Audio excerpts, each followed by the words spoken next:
السلام علیکم گائز. آج ہم جنرل نالج تاریخ پاکستان جو مطالعہ پاکستان کا ایک اور حصہ ہے وہ پڑھنے جا رہے ہیں. تو شروع کرتے ہیں. شروع کرنے سے پہلے آپ سے ریکویسٹ ہے، ابھی تک آپ نے میرا چینل سبسکرائب نہیں کیا تو سبسکرائب کر لے تاکہ نہیں آنے والی ویڈیو آپ تک پہنچ سکے. شروع کرتے ہیں. تاریخ پاکستان کی ابتدا کب ہوئی؟ تاریخ پاکستان کی ابتدا بقول قائد اعظم اس وقت ہوئی تھی جب جنوبی ایشیا میں پہلے مسلمان نے قدم رکھا. جیسے جنوبی ایشیا میں پہلے مسلمان نے قدم رکھا تھا تو تاریخ پاکستان کی ابتدا ہو چکی تھی. محمد بن قاسم سندھ میں داخل ہوئے. 1712 عیسوی کو محمد بن قاسم سندھ میں داخل ہوئے. محمد بن قاسم کا پہلا مقابلہ کس سے اور کس مقام پر ہوا تھا؟ پہلا مقابلہ راجہ طاہر سے لسبیلا کے مقام پر ہوا تھا. محمد بن قاسم نے کتنے عرصے میں سندھ کو فتح کر کے مملکت اسلامیہ میں شامل کیا؟ تو 2 سال کے قلیل عرصے میں محمد بن قاسم نے سندھ کو فتح کیا. محمد بن قاسم نے نئی مملکت اسلامیہ کی بنیاد کن اصولوں پر رکھی تھی؟ تو وہ انصاف اور مساوات کی بنیاد کے اصولوں پر رکھی تھی. محمد بن قاسم کو سندھ سے کب واپس بلایا گیا؟ 1714 عیسوی کو. محمد بن قاسم کے بعد جنوبی ایشیا میں اسلام کے احیاء کا بیڑا اٹھانے والا حکمران کون تھا؟ امیر سبکتگین تھا. ہندوستان کی پہلی خود مختار مسلم ریاست کا حکمران کون تھا؟ ہندوستان کی پہلی خود مختار مسلم ریاست کا حکمران قطب الدین ایبک تھا. سلطان محمود غزنوی برصغیر کی سرزمین پر کب وارد ہوا؟ 995 عیسوی کو. سلطان محمود غزنوی نے کن علاقوں کو فتح کر کے اسلامی حکومت میں شامل کیا؟ تو ملتان، بھٹنڈا، کنوج، گوالیار، کالجات اور سومنات کے مندر کو فتح کر کے اسلامی حکومت میں شامل کیا. سلطان محمود غزنوی کا برصغیر پر سب سے بڑا حملہ کون سا تھا؟ سومنات کے مندر پر جو حملہ تھا سلطان محمود غزنوی کا وہ سب سے بڑا حملہ تھا. سلطان محمود غزنوی نے سومنات کے مندر پر حملہ کب کیا؟ 1024 عیسوی کو. کیا سلطان محمود غزنوی نے ہیرے جواہرات کی پیشکش کے عوض سومنات کے مندر کے بت مسمار نہیں کیے؟ سلطان محمود غزنوی نے ہیرے جواہرات کی پیشکش کو ٹھکرا کر مندر کے تمام بت مسمار کر دیے. انہوں نے ہیرے جواہرات کی پیشکش کی تھی لیکن انہوں نے ٹھکرا کر مندر کے تمام بت تھے ان کو مسمار کر دیا. سلطان محمود غوری نے کن علاقوں کو فتح کر کے مملکت اسلامیہ میں شامل کیا؟ نارائن، کنوج اور بنارس. نارائن، کنوج اور بنارس کو فتح کر کے مملکت اسلامیہ میں شامل کیا. غزنوی اور غوری عہد میں ملک کے کن حصوں میں اسلام کے اثرات مرتب ہوئے؟ برصغیر کے شمالی حصوں میں اسلام کے اثرات مرتب ہوئے. تو غزنوی اور غوری عہد میں جو ملک تھے وہ برصغیر کے شمالی حصوں میں اسلام کے اثرات مرتب ہوئے تھے. کن حصوں میں ہوئے تھے؟ برصغیر کے شمالی حصوں میں اسلام کے اثرات مرتب ہوئے تھے. آگے ہے سلطان محمود غزنوی نے برصغیر پر اقتدار کے لیے کتنے حملے کیے؟ برصغیر پر اقتدار کے لیے 17 حملے کیے. تو برصغیر میں سلاطین کا عہد کتنے عرصے پر محیط تھا؟ تو سلاطین کا جو عہد تھا 3 صدیوں یعنی 1210 عیسوی سے لے کے 1526 عیسوی تک پھیلا ہوا تھا. سلاطین کا جو عہد 3 صدیوں میں تھا 1210 عیسوی سے 1526 عیسوی تک پھیلا ہوا تھا. خاندان غلامان نے جنوبی ایشیا پر کب سے کب تک حکومت کی؟ تو خاندان غلامان نے جنوبی ایشیا میں 1206 سے 1278 تک حکومت کی. 1206 سے 1278 تک خاندان غلامان نے جنوبی ایشیا پر 1206 سے 1278 تک حکومت کی. خاندان تغلق کی بنیاد کس نے ڈالی؟ خاندان تغلق کی بنیاد غیاث الدین تغلق نے ڈالی. غیاث الدین تغلق نے خاندان تغلق کی بنیاد ڈالی.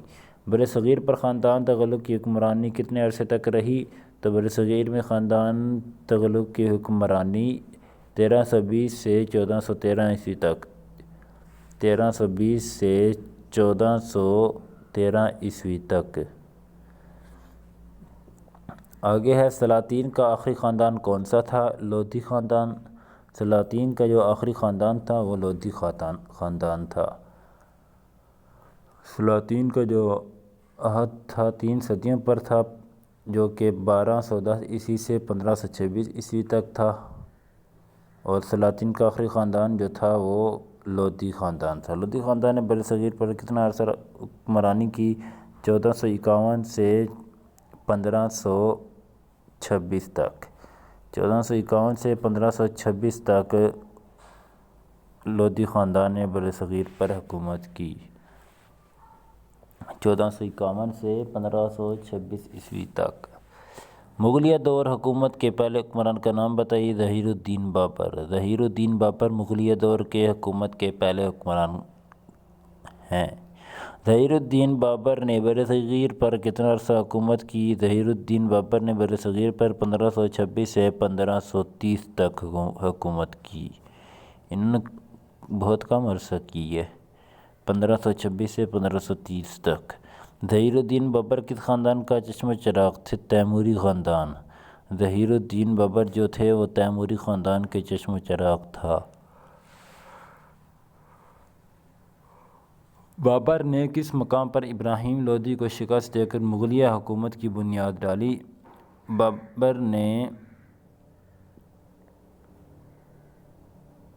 پانی پت کے میدان میں بابر نے ابراہیم لودھی کو شکست دی۔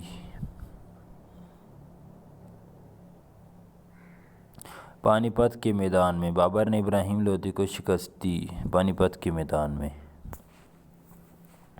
نصیر الدین ہمایوں نے برصغیر پر کتنا عرصہ حکومت کی؟ 10 سال۔ نصیر الدین ہمایوں نے برصغیر میں 10 سال حکومت کی۔ نصیر الدین ہمایوں کی حکومت کا خاتمہ کس کے ہاتھوں ہوا تھا؟ شیر خان۔ شیر خان کا لقب کیا تھا؟ شیر خان کا لقب حصول حکومت کے بعد شیر خان نے شیر شاہ سوری کا لقب حاصل کیا۔ حصول حکومت کے بعد، حکومت حاصل کرنے کے بعد شیر شاہ نے شیر شاہ سوری کا لقب حاصل کیا۔ شیر شاہ سوری نے فوج کو کیسے منظم کیا؟ سوری نے جاگیرداروں پر بھروسہ کرنے کے بجائے فوج کی مستقل بنیادوں پر تنظیم کی، ان کو حکومت کی طرف سے تنخواہ دینے کا اعلان کیا یا تنخواہ دینے کا رواج ڈالا۔ تو شیر شاہ سوری کا سب سے بڑا کارنامہ کیا تھا؟ برصغیر میں عدل و انصاف کا قیام۔ برصغیر میں عدل و انصاف کا قیام شیر شاہ سوری نے کیا۔ آگے شیر شاہ سوری نے ڈاک کے نظام کے لیے کون سا محکمہ بنایا؟ شیر شاہ سوری نے ڈاک کے نظام کے لیے دیوان برید بنایا۔ دیوان برید ایک محکمہ تھا جو شیر شاہ سوری نے ڈاک کے نظام کے لیے بنایا۔ شیر شاہ سوری نے ملک کے قدیم صوبے ختم کر کے صوبائی نظم و نسق کیسے کنٹرول کیا؟ شیر شاہ سوری نے ملک کے قدیم صوبے ختم کر کے صوبائی نظم و نسق جو ہے وہ سے کنٹرول کیا؟ سلطنت کو 47 سرکاری اضلاع میں تقسیم کر کے، سلطنت کو 47 اضلاع میں تقریر کر، یعنی 47 ضلع بنائے اس نے، ضلعوں میں تقسیم کر کے اس نے صوبائی نظم و نسق کنٹرول کیا۔ شیر شاہ سوری کا عہد کس بات کے لیے خاص طور سے مشہور تھا؟ تو شیر شاہ سوری کا عہد ذرائع آمد و رفت میں جدت اور سہولت کی وجہ سے مشہور تھا۔ ذرائع آمد و رفت میں جدت اور سہولت کی وجہ سے مشہور تھا۔ سوری عہد کا خاتمہ کیسے ہوا؟ جلال الدین اکبر نے 1556 میں پانی پت کی دوسری لڑائی میں سوری خاندان کا تختہ الٹا۔ جلال الدین اکبر نے 1556 عیسوی میں جلال الدین اکبر نے شیر شاہ سوری کا تختہ الٹ دیا۔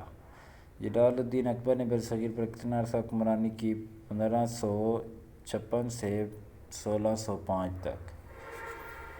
1556 سے 1605 تک جلال الدین اکبر نے حکومت کی۔ آگے ہے اکبر جب تخت کا وارث بنا تو اس کی عمر کیا تھی؟ 14 سال تھی۔ اکبر جب تخت کا وارث بنا اس کی تب حکومت صرف اور صرف 14 سال تھی۔ اکبر دور کی سنگین غلطی کیا تھی؟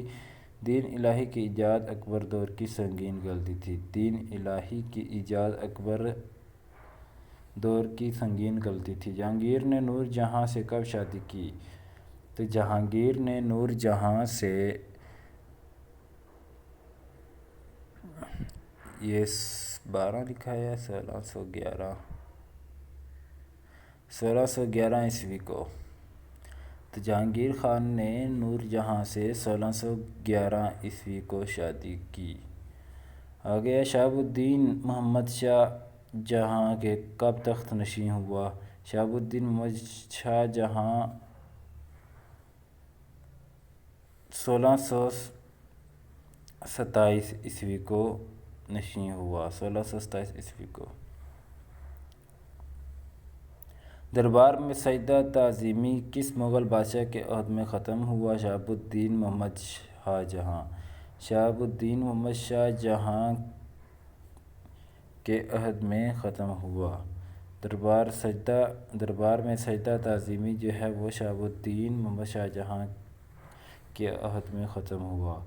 تاج محل کس مغل بادشاہ نے بنوایا تھا؟ تاج محل شاہ جہاں نے آگرہ میں بنوایا تھا۔ تاج محل شاہ جہاں نے آگرہ میں بنوایا تھا۔ تاج محل شاہ جہاں نے آگرہ میں بنوایا تھا۔ تاج محل کس کی یاد میں بنوایا گیا؟ شاہ جہاں کی بیگم ملکہ ارجمند بانو کی یاد میں تاج محل بنوایا گیا۔ ارجمند بانو یعنی شاہ جہاں کی جو بیگم ملکہ جو ہے ارجمند بانو کی یاد میں بنایا گیا۔ ملکہ ارجمند بانو کی یاد میں تاج محل بنوایا گیا۔ شاہ جہاں کے بعد برصغیر پر کس مغل بادشاہ نے حکومت کی؟ محی الدین اورنگزیب عالمگیر نے۔ محی الدین اورنگزیب عالمگیر نے شاہ جہاں کے بعد برصغیر میں حکومت کی۔ اورنگزیب عالمگیر نے برصغیر پر کتنا عرصہ حکومت کی؟ اورنگزیب عالمگیر نے 1658 عیسوی سے 1707 عیسوی تک 1658 عیسوی سے 1707 عیسوی تک اورنگزیب عالمگیر نے برصغیر پر حکمرانی کی۔ اور جو جلال الدین اکبر پر کتنا؟ جلال الدین نے 1605 سے 1556 سے 1605 تک کی۔ 1605 تک جلال الدین اکبر نے کی اور 1658 سے 1707 تک اورنگزیب عالمگیر نے کی۔ لیکن شاہ جہاں نے کتنی کی ہے اس کا نہیں بتایا گیا۔ چلیں برصغیر میں اورنگزیب کے بعد کون برصغیر کا حکمران بنا؟ بہادر شاہ ظفر۔ برصغیر میں اورنگزیب کے بعد بہادر شاہ ظفر جو ہے وہ بادشاہ بنا۔ بہادر شاہ ظفر کا عرصہ اقتدار کتنا ہے؟ بہادر شاہ ظفر کا عرصہ اقتدار 1707 سے 1712 عیسوی تک 1707 سے 1712 عیسوی تک بہادر شاہ ظفر کا عرصہ اقتدار ہے۔ بہادر شاہ ظفر کے بعد کون برصغیر کا بادشاہ بنا؟ ذوالفقار خان بنا۔ ذوالفقار خان کو کس نے قتل کروایا؟ بہادر شاہ ظفر کے بعد ذوالفقار خان بنا تھا۔ ذوالفقار خان کو قتل کس نے کروایا؟ تو وہ ہم انشاءاللہ اگلی ویڈیو پہ دیکھیں گے۔ نیکسٹ ویڈیو میں ہمارے ساتھ رہیے گا، اس سے آگے ہم جنرل نالج لے کر آئیں گے۔ تو ابھی یہاں تک دیجیے اجازت۔ اللہ حافظ۔